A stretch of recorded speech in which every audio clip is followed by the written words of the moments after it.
Szeretettel üdvözlök minden kedves nézőt, hallgatót. Én Brunner Bálint vagyok, a Magyar Kömri nevű Walesi magyar kezdeményezés alapítója.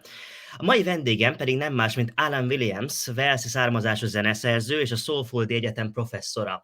Szó esik majd Alan budapesti és székelyföldi emlékeiről, és arról, hogy miért tanult meg magyarul. Előbb még elmondanám, hogy természetesen ne felejtsetek el feliratkozni a Magyar Kömri YouTube csatornájára, valamint követni bennünket a Facebookon és a Twitteren, hogy le ne maradjatok a legújabb videókról és egyéb walesi magyar programokról, érdekességekről. Na de Alan, Diolch Mariaon, köszönöm, hogy csatlakoztál hozzánk, nagy megtiszteltetés. Croeso. És kezdeném is azzal, hogy ugye jól tudom, walesi származású vagy. Mesélnél egy kicsit arról, hogy hol születtél, hol nőttél fel? Én tulajdonképpen Manchesterben születtem, és tehát a walesi származású vagyok, tehát az a Williams jól ismert walesi név, de töltöttem a legtöbb időt Manchesterben, és abban nőttem fel, de olyan körülmények között, ahol mondjuk fontos volt például olyan, hát énekelni, fontos volt templomba menni, olyan walesi dolgokkal foglalkoztunk, hogy mondjam, de nem volt feltétlenül walesi körülmények, amiben nőttem föl. De tudtam mindig, mert volt egy kis házikónk Észak-Walesben, és oda mentünk, a Trausvenid mellett van egy házikónk, és olyan körülményekben töltöttünk sok időt, ahol majdnem mindenki walesiül beszélt. Én tudtam, hogy valamikor a családban elveszett a nyelv. Tehát nagyapám idejében költöztek Észak-Írországba, és tehát hiába beszéltek walesiül egymással, és tehát abban tulajdonképpen, hogy Észak-Írországban nőttek fel szüleim, édesapám pedig ő mindig tudatos volt, hogy valami walesi családból származik, de senki nem akart fenntartani a nyelvet, és úgy tehát el volt veszve a nyelv. Pedig ez a tudomásom, ez mindig volt ez a tudomásom, hogy én valamennyire walesi kapcsolatom volt. Igen, tehát ugye, hogyha jól értem, csak a nézők kedvéért elmondanám, hogy Trausvenid az az Eruary Nemzeti Park, régi angol nevű Snowdonia Nemzeti Park déli részénél található, és valóban gyönyörű környék. Igen. A mai napig a népesség nagy része walesiül beszélő arrafelé. És akkor ezért ugye a következő kérdésem az lenne, hogy míg a családtól ugye hallottad, hogy walesi a származásotok, azért a nyelvnek is valamilyen szerepe volt az életedben. Minek vallottad magad? Britnek, angolnak, walesinek? Ez egy olyan kérdés, amire minden brit máshogy válaszol, főleg, hogyha itt Walesben kérdezem. Tulajdonképpen ez most egy bonyolult kérdés lett, mert gyerekkoromban ez elég egyszerű volt. Hát brit voltam, és az ős britek, azok walesiek voltak. Tehát mi mondjuk kelták, vagy mit tudom én, ha valaki, nagy dédapám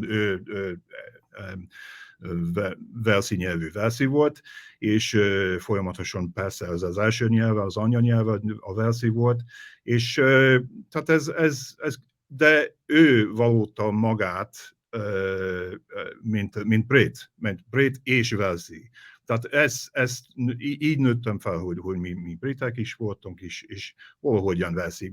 De ugyanakkor az édesanyám családja, ők írek voltak, vagy észak-írek. Tehát én egy jó keverék voltam, és egy brit keverék. De mostanában ez a kérdés, ez egy jóval bonyolultabbá vált. Az, hogy ki a brit, és mit jelent britnek lenni. Ezt én nem tudom. Már én nem tudom, nem tudok válaszolni ehhez a kérdéshez, mert én valahogyan ez a brit jelentés, ez valahogyan változott, és változtatta a jelentését. Tehát én nem tudom, az őszintén válaszom. Ez is helyes válasz, persze. Ugye attól függ mindig, hogy minek érzed magad, és nem kell mindenképp ugye az egyik mellett dönteni. Mondom, hogy én nem vagyok angol. Ez egy másik kérdés. Én nem vagyok angol. És mert általában Angliában, mondjuk Nagy-Britanniában összekeverik az angolok inkább a brit létezés és az angol azonossága. Igen, ezt én is sokszor tapasztaltam. Na de akkor beszéljünk arról, hogy mi történt 1990-ben, hogyha jól emlékszem, amikor Magyarországra költöztél egy rövidebb időre még akkor, vagy bocsánat, nem is költözés volt az, ha jól emlékszem. Nem. Én unitáriusnak születtem, és mindig, hát mondjuk a 80-as évek végén mi jól tudtuk, hogy Erdélyben magyar nyelvű unitáriusok valahogyan elpusztították a Ceausescu rendszer egy pár falvat, és mindenki félt attól, hogy eltűnik az unitárius közösségek, úgy eltűnnek, és tehát ez bennem volt, ez a tudatosságom, hogy hát nekünk is volt valami, nekünk unitáriusok volt valami kapcsolatunk az Erdélyvel, és tehát 1990-ben én megismerkedtem, sőt azelőtt is Svájcban, 80-90-ben én megismerkedtem egy pár magyar unitáriussal, és nagyon-nagyon kevesek voltak számomra, és kezdtem, és beszéltek ezen a furcsa nyelven, amiben minden teljesen más, nem indo-európai nyelven beszéltek, és minden szám, minden szó, minden, mit tudom én, hát a szendvicsen kívül, de mondjuk a minden nagyon idegen volt. És tehát 90-ben meglátogattam Magyarországot, először Budapestre, és aztán Tatabányára egy táborba mentünk, hát nagyon sok fiatal európai volt, egy izgalmas időszak volt mindenkinek, mert ugye lebomlott a fal, a berlini fal, és minden változott abban az időben. Tehát ez egy izgalmas időszak volt. És az, hogy itt van egy ország, ahol minden változik nagyon-nagyon gyorsan, és ez volt egy nagy remény.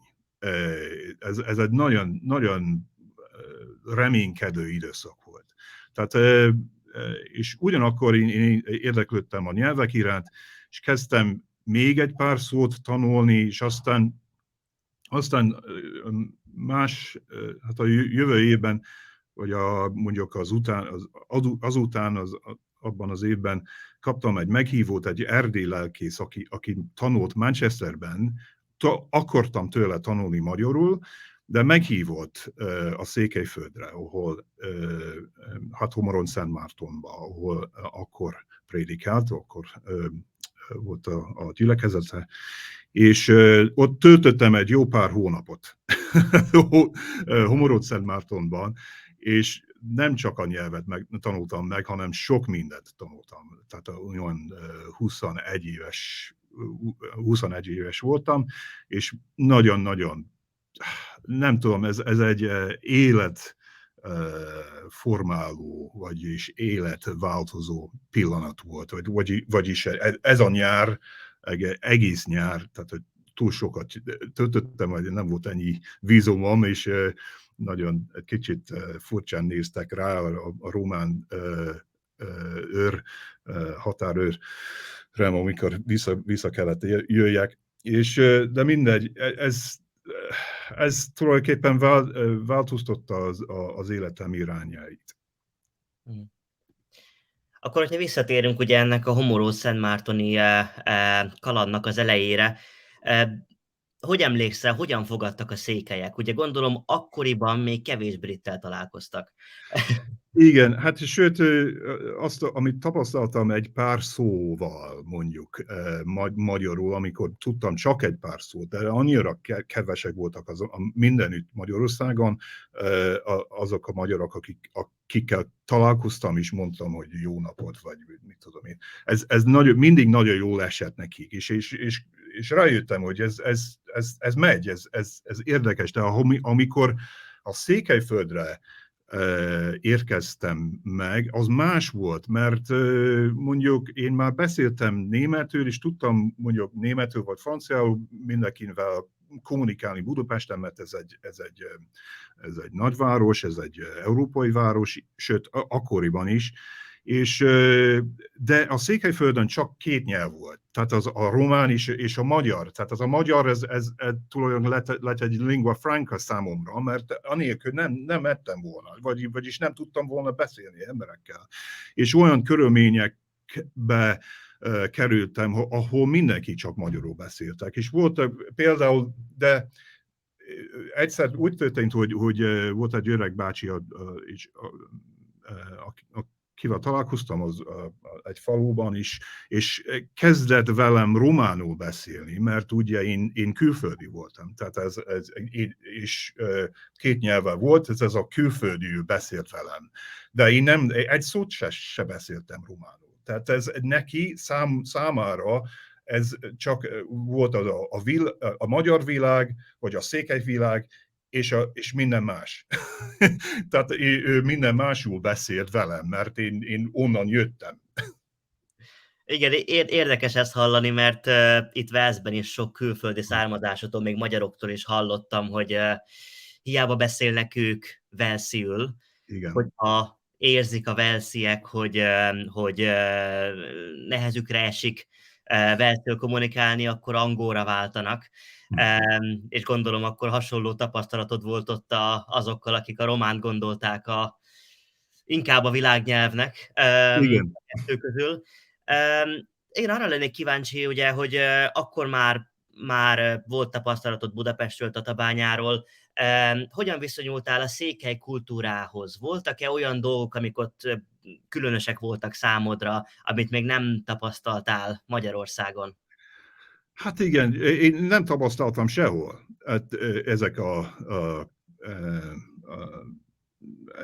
az életmódok, meg ahogyan éltek a székelyek. Én soha, tehát én olvastam róla, mert ez inkább technikailag tulajdonképpen a Székelyföldön akkoriban, ez inkább mondjuk a 18. századhoz mint ha tartozna volna. És hát mindenkinek állata volt, a csordán, meg a csorda, még mindig úgy van tulajdonképpen, hogy a csorda tehenek, és a többi, az fölmegy a mezőre, még reggel is aztán visszajön a faluba. Tehát ezt soha nem tapasztaltam volna, és nem hiszem, hogy tapasztaltam volna Magyarországon, de sehol Európában így. Ez egy olyan hagyományos életmód, amit arra nem gondoltam volna. Az, hogy ez egy nagyon hagyományos életmód, de ugyanakkor nyitottak voltak az új ötletek. Én jól emlékszem, hogy sokáig, amikor például nem volt áram, és mondjuk gázlámbakkal, vagy valami ilyesmivel világosították a házukat. Beszéltünk sokáig arról, hogy a filozófiáról mondjuk. Tehát volt akkor mindenki akar tanulni valamit, és ez is egy jó élmény volt, mert tudtuk, hát semmi elfelejtettem ezt a szót magyarul tulajdonképpen, de nem volt disztrakció, és tehát fontos ötletekről lehet beszélni mélyen és komolyan. Ez volt egy fantasztikus élmény. És ugye 6 hónapig voltál Erdélyben körülbelül. Körülbelül. Arra lennék kíváncsi, hogy valamikor megszületett benned az a döntés, hogy akkor most meg szeretnél tanulni nagyon folyékonyan magyarul, mint hogy meg is tetted, vagy ennek a nagy része inkább a természetes helyzetekből alakult, hogy rá voltál gyakorlatilag kényszerítve arra, hogy a magyar nyelvet használd? Hát én beleszerettem a kultúrába, és ez inkább olyan, mint ha beleszeretsz valakibe, és persze akarod találkozni a családjával, a szüleivel, mert mindent akartam megtanulni, és mindent ettem, szalonnát, pálinkát ittam, hát minden, ami székely volt, minden, ami ottani, azt akartam, és tehát a nyelvet is. Tehát de én mindig, nem tudom, ez egy érdekes kérdés, mert csak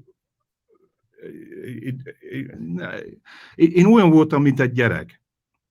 Én megtanultam a magyart, mint egy gyerek. Ez egy újabb születés volt valahogyan számomra, mert én ott ültem egy családban, és nem értettem, egy felét se értettem, amiről beszéltek. De úgy ültem a családban, és senki nem volt idejük megfordítani, hogy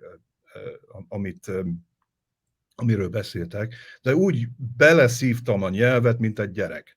És tehát ez így természetes volt számomra. Nagyon jó, és ugye már említetted, hogy ez a 6 hónap befolyásolta a későbbi életedet, valahogy megváltoztatta a látásmódodat, a hitvallásodat, úgyhogy arra lennék kíváncsi, hogy a nyelv szempontjából, ugye megtanultál magyarul, láttad, hogy a székelyek hogyan használják és őrzik a mai napig a magyar nyelvet. Igen. Ez mit váltott ki benned? Milyen hatással volt rád?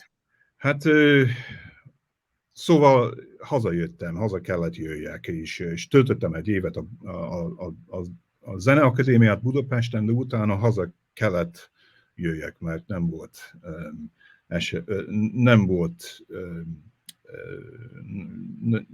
volt eseménye, hát hogy mondjam, Oka miért legyél, vagy... Igen. és tehát és rájöttem, hogy nem tudok Magyarországon lenni, nem tudok Székelyföldön lenni, hát örökké. Tehát változott az életem, és egy kicsit gyászoltam ezt az életet. És mindegy, valahogyan rájöttem, és aztán jött a család, jött a gyerek, jött 3 szép kis gyerek, és persze ez bonyolíti az életet, vagyis leszögezi az életet egy helyre. És rájöttem, hogy jó, de én walesi származású vagyok. És ott van Walesi, ott van a házikunk, ott egy olyan táj, ahol mindenki egy másik nyelven beszélnek. Tehát én ezt tapasztaltam, és mindenki mondja, hogy a magyar az Európának egyik legnehezebb nyelv külföldinek megtanulni. Tehát azt megtanultam, ezt már folyamatosan beszéltem. Igaz, hogy gyászoltam, nem tudtam minden nap magyarul beszélni, ahogy akartam volna, de ott volt a walesi, és tudtam, hogy sőt, én walesi vagyok is, hát egy részben walesi vagyok. Hát miért ne próbáljak a walesi nyelvet megtanulni. Ez olyan, mint az a vicc, amikor a Székely bácsi, megkérdezik a Székely bácsi, hogy ha tud-e hegedülni, és mondja, hogy biztos tudok, csak nem próbáltam. És én olyan voltam, hogy biztos, mennyire lehet nehéz ez a nyelv. És tehát kezdtem megtanulni, és egyre jobban ment, és mondjuk én szeretem a nyelveket, szeretem a kiejtéseket, hallja, én ezt nem mindig helyesen beszélek, de azért lehet, én tudok nyelveket kiejteni. És ezt inkább mentem el a Velszi nyelven, és azzal foglalkoztam, ott ültem a vonaton, és olvastam nyelvkönyveket, és így tanultam meg. Ugye mindkét nyelvet gyakorlatilag a semmiből indulva tanultad meg. Melyik volt nehezebb feladat összességében, vagy nem lehet összehasonlítani? Hát szerintem ez amikor megtanultam a magyar nyelvet, minden más volt, minden egyszerű szó. Tehát a kezdete nagyon nehéz volt, minden teljesen más volt. És ugyanakkor én egy másik kultúrát is tanultam. A velszi kultúrát valamennyire ismertem, és persze nagyon-nagyon hasonlít, tehát amikor mondjuk a velszi rádiót hallgatom, akkor én már valószínűleg már hallgattam a BBC angol nyelvű híradást, és tehát ez könnyebbítette, hogy megtanuljam, mert én már ismertem a velszi kultúrát valamennyire, és tudtam, miről szólt, és tudtam helyeket is, és tehát amikor mondjuk magyarul tanultam, én mondjuk hol ez a Kolozsvár, hol ez a Marosvásárhely, amikor Cluj és Târgu Mureșről volt szó hivatalosan, hogy, és, de ezt én már tudtam, hogy Daugavpils, Trauszvöni, ilyen helyeket, és már ismertem a tájt, ismertem a helyt. Igen, és ha már a kultúráról beszélünk, a nyelvet leszámítva, mit tanultál a székelyektől, ami még úgy érzed, hogy a mai napig is része az életednek? Hát, ha tudtam kifejezni ezt szavakban, én nem tudom, nagy költő lennék. Én inkább zenével kifejezem magamat, de ez egy nagy szerelem. Mondjuk ez egy nagy szerelem volt, és most is, ha visszamennék, ha tudnék visszamennék minden hétre, én oda, lenne még valami Star Trek-szerű dolog, én minden nap oda mennék. Nem tudom, ez egy, ahogy nézik a világot, hogy mennyire fontos a nyelv, mennyire fontos a költemény, mennyire fontos a közösségi élet, mennyire fontos a vállás, mennyire fontos a természet. Hát ezt nem tudom kifejezni.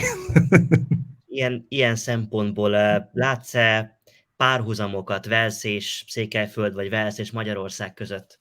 Igen, és nem csak én.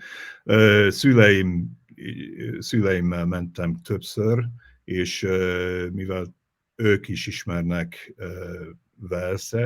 Velszt, ismerik Velszt, és amikor, hát fizikailag, fizikailag a hegység, a falvak, azok nagyon hasonlítanak mondjuk ahhoz a részhez Velszben, ahonnan származtak az unitáriusok, az úgynevezett Ösmatin V, a fekete helyiség, mondjuk, mert ők ugye nem keresztények voltak, és minden más keresztény felekezet úgy nevezték az unitáriusok, mint feketék, vagy nem tudom mi. És tehát ehhez, ami mondjuk dél-nyugati rész, Velsznek a délnyugati részhez, nagyon hasonlított a Székelyföld. Tehát ezt tapasztaltam, hogyan élnek, hogyan közösségi életet folytatnak, ez nagyon hasonlít.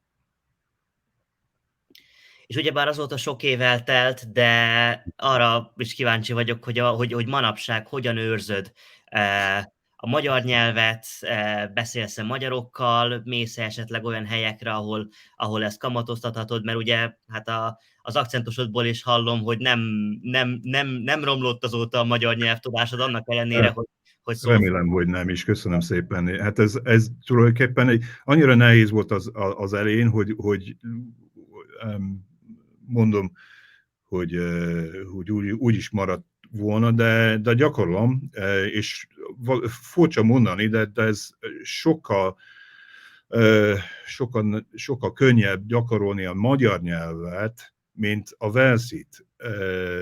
Én is tapasztaltam, hogy ha nem vagyok teljesen benne, nem vagyok teljesen a nyelvben, és megyek Velszbe, és kezdek beszélni velszül, és valahogyan egy szó nem jut eszembe, akkor azonnal változik a nyelv az angolhoz. És ami tényleg nem jó, az, hogy amennyiben tudok gyakorolni a magyar nyelvet, hát én szerencsém van, hogy van egy kollégám itt Salfordban, akivel dolgozok, vele szoktam, Nároly Szilvival, vele szoktam fordítani, meg színésznő is rendezik színdarabokat, és vele, mint zenész dolgoztam vele, tehát vele szoktam beszélni, és több furcsa, hogy ugye itt Manchesterben a Gobi Fest mondjuk, hát, amikor én nem hittem el, hogy volt egy székely, nem csak egy magyar fesztivál, hanem egy székely magyar, vagyis egy székely és erdély magyar fesztivál ünnep. Itt Manchesterben, ahol lakom, ez hihetetlen volt. Tehát van egy pár ember itt Manchesterben, akivel tudok fenntartani ezt a kapcsolatot a nyelvvel. Igen, és ráadásul nem is akármilyen fesztiválról beszélünk, mert általában 3 napos, május környékén, és Manchester belvárosában kap helyet egy hihetetlen felhozatallal, hogyha az előadókat nézzük, úgyhogy tényleg nagyszerű a székely néptánctól énekig, akkor most már újabb kultúrák is helyet kapnak, úgyhogy én is szívesen szoktam menni, meg jó kapcsolatot ápol a Magyar Kömr is velük, úgyhogy remélhetőleg a jövőben is ott lehetünk. Akkor annyit kérdeznék még, hogy ugye, mint ahogy említettem korábban, és sok magyar, köztük én is tanulunk velszül, és egyre több velszivel beszélek, aki pedig a magyar nyelvvel barátkozik. Így kíváncsi lennék, ugye te mind a kettőt megtanultad, milyen tippeket adnál a nyelvtanulóknak, legyen az a velszieknek, vagy a magyaroknak? Hát türelem.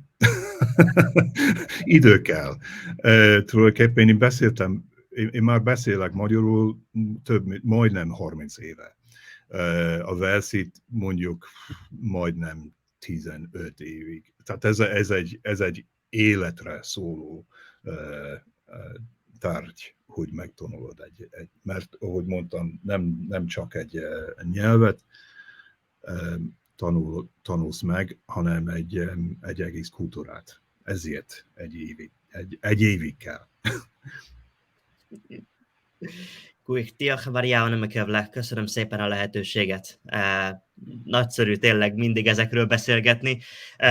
És ugye a te nagyon érdekes, egyedi szemszögedből rátekinteni arra a kultúrára, amiben én felnőttem ugye Magyarországon. Úgyhogy nagyon érdekes, és biztos, hogy a nézők, hallgatók is mosolyogva hallgatják majd ezeket a visszaemlékezéseket. Hát nagyon szépen köszönöm, és élveztem nagyon. Viszlát. Viszlát.